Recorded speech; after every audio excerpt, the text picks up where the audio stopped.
Good morning, everybody. Welcome to this week's episode of the Pert Near Outdoors podcast. This is Billy. This is episode 122, and I'm joined here this morning by my beautiful daughter, Kate. Kate, can you say hello to everybody? Can you say hi? Oh, she's got stage fright. So this week's episode is going to be part one. I've got 3 different days of podcasting from our trip to Colorado. So this is going to be our first night in camp, and it'll be kind of a short one. What? I'm not going to give you a thumbtack. You're going to hurt yourself. Here, try that. That's cool. That's impossible to hurt yourself with. So the first episode is going to be that. It'll be a short one. It'll be Shawn Kibler, myself, and Rob Herrmann in camp together, having a little. Oh, a big buck in the corner? Yeah. It'll be the 3 of us having a fun chat around the fire, kind of recapping the pack-in and what things are looking like up in the mountains. Then I'll have 2 more episodes to post down the line of this. Spoiler, I guess, I don't know what you want to call a spoiler or a little kind of tidbit to keep you following along. So Brian did end up shooting a nice buck on Thursday morning when I was actually just getting ready to get on my shuttle to head to the airport. Brian sent a text message to the group with a picture of him with a full velvet, beautiful muley. So we did not get skunked on this trip, which is awesome. So a little teaser. That's what I wanted to say, a teaser, it's a spoiler too. But a teaser there. Brian did shoot a beautiful buck. I'll get some pictures and stuff posted up. Tons and tons of awesome photos. And Rob Herrmann, if you've been following along with us, you know who he is. But Rob is a good friend of mine who is a professional photographer, lives out in Denver, and pretty talented fella. So he took a ton of pictures as well in the 3 days he was in camp with us. So I'm excited to get some of that stuff from him. But he is on a trip to Croatia right now, and so he has not had a chance to do anything with that. So when he gets back, I know we'll get a lot of content from him too. So excited to get that. Yeah, I know. You're being rude, Kate. Your dad's trying to do an introduction here. No, it's a radio.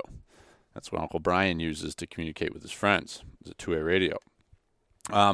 So that's that. I guess I'm going to kind of keep this short and sweet. I'm thinking I'm going to hammer out these few episodes real quick here. I'll hammer them out probably this week, and then next week we'll get back to our normal programming as deer season is underway here in New York, essentially. I know we've got, I think Adam last night, actually Sunday night, Adam was the first one to fill a tag. So he shot a doe last night at the end of the early doe season here. So congrats to Adam for being the first one on the board. I did see on some of the Facebook groups and stuff and Instagram pages that a bunch of people did have success getting out and shooting does in the early season. So congrats to everybody who did that. And I'm going to leave it there, and I'll probably have another couple episodes this week, and I'll probably have some other stuff to say, but we'll keep this short and sweet. So I hope you have a good Monday, and we'll talk to you later on this week. Keep fading them, everybody.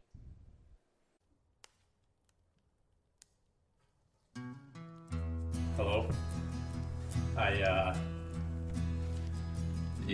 that's your Yeah. name. Squirrels got me. Big Jim. Yeah. Really, really, really, really cold and fun. Cold and fun.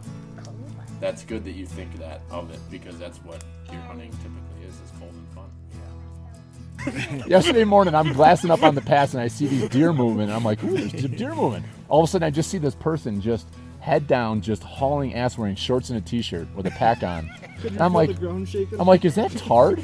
My dad always talks about floating through the woods like the autumn breeze. So Robert's when you're the 275 pounds, I don't know how you do that, but the Freightliner. It's just like a creeper. You're just kind of up in the corner watching what's going on down there. yeah, You know, he's like, he's up there slapping it, pissing all over everything. is it warm yet?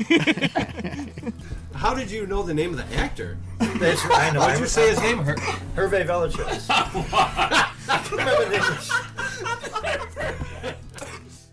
You know what pert near means. If you know what pert near means and you live in America, you're a redneck too. Welcome to the Log Talk Podcast, brought to you by Pert Near Outdoors.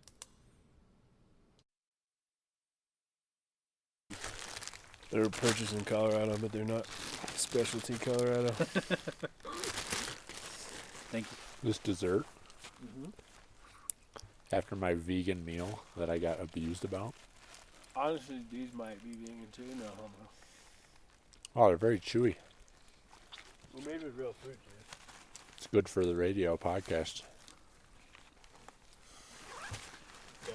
What are the topics of the podcast tonight, Billy? How's your 4 days in camp been, Mr. T? Nice. Nice? You're a man of many words, aren't you? Like always. Yeah. Were you rolling over there, Bill? Were you happy to see us come over the hill?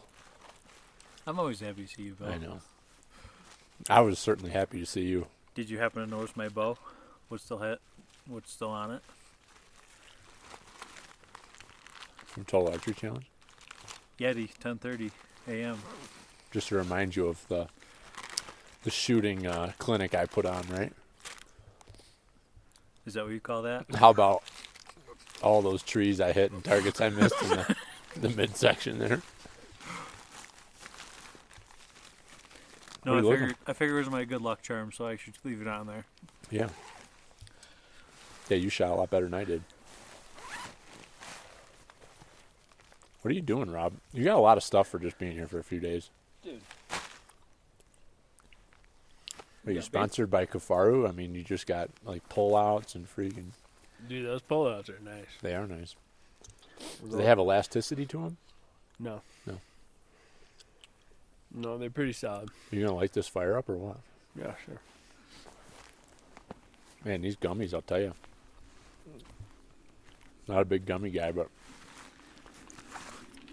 I love gummies. So we're a little frustrated, Mr. T. We haven't seen a lot of game yet. But we got confidence that's going to change here.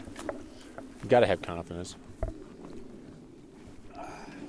We're all in camp. Spirits are high. 2 seconds. Are you podcasting? Huh? I don't know. Maybe. Maybe I've got the microphone on. I don't know.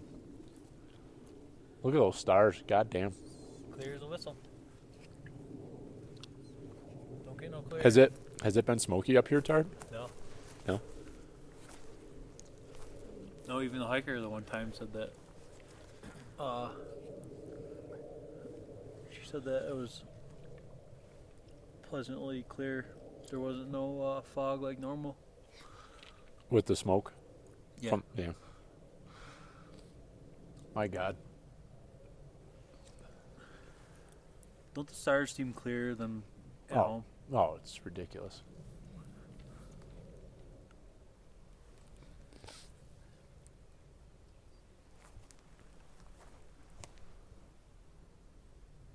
Was the weather pretty good? Did you have any like rain or any storms or anything since you've been here? On the drive out? No, since you've been up in here. Oh no, been beautiful. Weather's been good.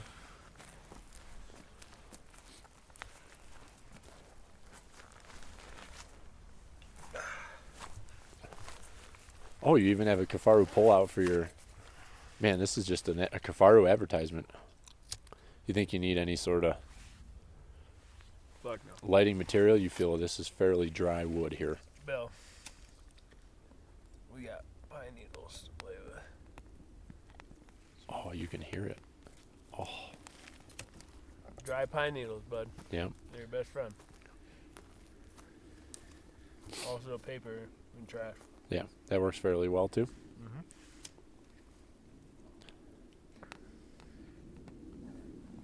We're just going to burn this one down. Have a little recap of the day. Day one. Pretty tuckered out. We had quite the travel in here yesterday. We left Buffalo at, what time was that? 7, no. Flight was at like 8:40. Landed here about 10 o'clock and went to the rental car place and stood there for 3 hours. Didn't get to Silverthorne to stay in the hotel prior to heading out to hunt today. We didn't get there until 2:30, 2:45 in the morning. Billy, you should probably take a picture of this beautiful fire. Rob's taking a picture, I think. Are you taking a picture, Rob? A picture's worth 1,000 words. So yeah, we were pretty exhausted. I mean, I think we slept maybe 2.5 hours last night. AJ's dealing with some health issues, so he's been in urgent care today. He's sucking his thumb at the hotel. And we went up into the mountains today. What do you think, Rob? I think it's good stuff. I just heard from John Kackman. He said, "Send me your pin. I'll hike out there." Is that right? Yep. Uncle John? Yeah, legs are a little tired. We did 7.7 miles, pretty much uphill. Yeah. It's fun stuff. From your perspective, did I underplay the hike that was? You always do, buddy. You're good at that, bud. Are you happy that we did not take the detour that I was liking the idea of taking? Yeah, Billy had a great idea to take a detour that basically would have been climbing over Deadfall. And I said, yeah, we're not fucking doing that. We got like a quarter mile from the truck, and it was like, no, we're not doing that. Yeah. So, yeah, we're pretty tuckered out, but we hiked all day. We got up in here. We kind of took our time. We didn't try to kill ourselves. We ran into a lot of nice hikers, educated a bunch of people on what you do when you shoot a giant animal in the backcountry. That was pretty cool. That was like the popular question. I think every single hiker we talked to, everybody's like, well, what do you do? I said, well, what's in season? Is it actually hunting season right now? Yeah. It's like, no, we're just hiking around with bows. It was, I mean, you and I were talking about it on the way up here. It's enjoyable to talk to people that aren't familiar, but everybody was super nice. I mean, everybody was excited to hear what we were doing and where we were going. And so I like to see that. You know, you talk to all these hikers, you kind of have this opinion of people that don't hunt, that they don't support what you do, but everybody I've ever run into out here is, I'm sure there's probably been a couple people, but just about everybody's pretty supportive of what you're doing up in here. That's what I've said. You meet a lot of people that don't know anything about hunting, but I've never met an anti-hunter. Yeah. It's weird. I think you and I were joking on the way up here, I think they stay a little closer to town. Yeah. You don't typically run into somebody that isn't passionate about nature and understands the way things work when you're way up in the back country here. So what did we kill today, Rob? Shot a grouse. Killed a grouse. Smoked it. Missed a grouse. Didn't smoke it. Yeah. That was fun. I've never been part of that. Yeah, that's when you're not that good at killing elk, you learn how to get good at killing grouse. Yeah. And they're tasty. Tasty little mountain chickens. Yeah. We were going to eat her tonight, but I think we'll wait till tomorrow. I don't know, what was it, 8:30 right now, 9 o'clock? 8:48. Yeah, I mean, we're shot. I had a nice vegan dinner, got picked on. I'm pretty happy. I thought it was pretty good. How much protein's in that vegan dinner? I'll have to look at it. We're going to have to 6 grams total. check your stats here. I am feeling a little weak in the dairy air, you know what I'm saying? Yeah, there's some things hurting right now that I didn't know I had on my body. Above my butt hurts. I didn't know that I had muscles above my butt. Do you know how much weight you have? I don't know. What do you think? I mean, you picked my pass. It had to be 60. I don't think it was less than 60. If you include my bow, it was probably close. 60. Yeah, definitely with your bow. I'll tell you, the MVP of my setup walking in here today was that hip bow hanger. Yep. That hip bow hanger from Genesis 3D Printing was. I literally think I had my bow in that thing almost the entire walk. Yeah, I haven't seen those. I'll definitely buy one of those. Yeah, for what they cost, it's like. What do they cost? I don't know, not a lot, in the grand scheme of things, but. You get them for free when you're famous, right? That's right. When you're putting your pro staffer, you. Yeah. No, Austin's got. I don't know. I think he's got those for sale on his website. He created that design back in the late winter, early spring, and sent them out to us to try and see what we thought. So I love it. I think it works great. It fits right in your Molly webbing or around a belt or something like that. You can use it on your tree saddle. But I don't think he designed it for the purpose of backcountry hunting. But I mean, that was the tits. It's like carrying your bow up in here is a pain in the ass. Oh, like you said, I would like to use it at the range too. Yeah, just walking around. That'd be nice. Yeah. I use a hip quiver, but like sometimes you don't. Sometimes the hangers aren't the best. But even with Do you have a hanger on your hip quiver? Uh-uh. Yeah. So like I've got the It Kifaru. does have molly loop though. Yeah, I've got the Kifaru hip quiver, and Kifaru hashtag, and then if you, so I wear the hip quiver on the one side and I put the bow hanger on the other. So that works pretty good. So which side do you put the quiver on? Right on your left? I put my bow on my left. Like I got to move that on my pack because it's kind of awkward because like you want to grab the bow with your left hand because I'm right-handed. So you want to hold the bow. So like I'd want to, instead of having to move it, like grab it awkwardly but I didn't feel like messing around with my pack this morning. I just was ready to rock and roll. Yep. I was pretty pleased with my pack setup today. Just getting everything up in here. That was a new setup for me. I'd used the Reckoning the last two trips, or the last trip. The first trip I used a cheap Cabela's pack, and I'll never. Yeah, I'll never do that again. With that external metal frame, it was a fine pack, but. Say that again. The Reckoning. So the Reckoning was. I'm talking about the Cabela's pack I had the first time we came out here in 17. Yeah, I remember that. Yeah. You were fucking heavy too, weren't you? Oh, Jesus. I don't know. It was like 80, 90 pounds probably. Yeah. Yeah, it was. I mean, Danny and I had enough to like survive for 7 weeks out here. And all those butthole sandwiches. We were all into the butthole sandwiches. Did you start fucking burying butthole sandwiches? Yeah, we actually had a butthole sandwich race down the creek. We were like, we're not carrying these things around anymore. We're going to have a race. Floating them down river. Now, fun fact, blueberry bagels float better than Rip it. a standard. Yeah, that fire's good. The blueberry, you said? Yeah, blueberry floats well. Navigates the different currents and that. It must be something with the berries. It's the only thing I can imagine. So, in the trip in 2019, I had my Reckoning, Kifaru Reckoning, and that worked great. I loved it, but for whitetail hunting, it wasn't ideal. So, last year I ran the Striker pack for all of whitetail season and freaking loved it.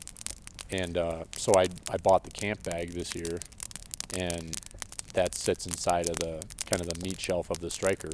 Yeah, so I was able to fit my entire camp. Seen that. Yeah. That's actually really nice. Yeah, I heard it talked about, and I was like, yeah, I'm gonna try that because I love it. I love the Striker. Yeah. Because now I can just run around with that with the Striker as a day pack, and it's like. I mean that's almost how I use my hoodlum is like the camp bag. Yeah. And probably pretty comparable. What is it? Cubic inches or whatever it is. Yeah. But that was nice. That looked nice. I do really like though. I've been super impressed by the outside zippers on the hoodlum. Yeah. Because one thing that I hate is like with just a camp bag like that, having to dig all the way to the bottom. And as long as you have a zipper on the outside, then at least you can lay your pack down on the frame. Right. Unzip down, and you can access whatever's on bottom, no matter where you're at. Yeah, that's the only issue. The camp bag is not designed for using it to hunt. It's just to get in here. But a lot of packs are like that, though. Too. Right. It's just everything's top load. Yeah, most of the packs are top load. It's like the Reckoning has a zipper straight down the middle of the pack, so you can get into the pack from the outside while it's laying down, like you're saying. So, I mean, that's a great pack for backcountry hunting, but I wanted to try this setup with the camp bag, and I love it. I think it's great. I was able to fit everything in there. How big is the Reckoning? I think the Reckoning, I don't know, it's like 6,700 maybe, and then it expands a little more than that. But I don't think that the camp bag is that big. I don't know how many cubic inches that is, but I was maxed out. I mean, I had just about everything I could fit in there. I could have added like a lid or something, but I had everything I needed. Yeah, I was happy with it. The lid's definitely nice. I'm Yeah. happy with that. I was definitely heavier than I could be, but Yeah. I usually am. This time I've got 3 of my favorite pieces of glass for my camera, and it's probably a good 15 pounds of glass. Yeah. Maybe more. Yeah, I was watching you coming up the hill today, and just like, man, there's a lot of shit hanging off that backpack. Yep. I'm a slow and steady wins the race kind of guy. But I'm camp comfortable. I'm glad we took our time coming up in the day. Yeah, you're lucky you had a fat man pace. 'Cause Yeah. you run. You also got to think, Bill. I was thinking about it the whole way, and I was like, man, how is he peeling off? I was like running down the hill. Legit running. When we were coming down? Yeah, I don't know if you saw me at all. No, I didn't. I was a couple of times staring when at the we were ground. I was running, and I was thinking, like, how is he fucking still peeling out? And then I was looking at your strides. I was like, man, he's gaining 6 inches every stride. Every step, yeah. These little legs only go so far. When we were about after lunch, it was just like it's such a double-edged sword. It's like you're gonna sit down and eat, and then you're gonna gonna get tight. Yeah, it took me a minute after that. But I just stare at the ground, and I'm like, okay, we're gonna go to that tree or go to that rock. We got here. It took us 6 hours, 7 hours. Mm-hmm. But I'd rather take the time and not be completely shot. We've done that in the past, and you're trying to kill yourself, and so that's that.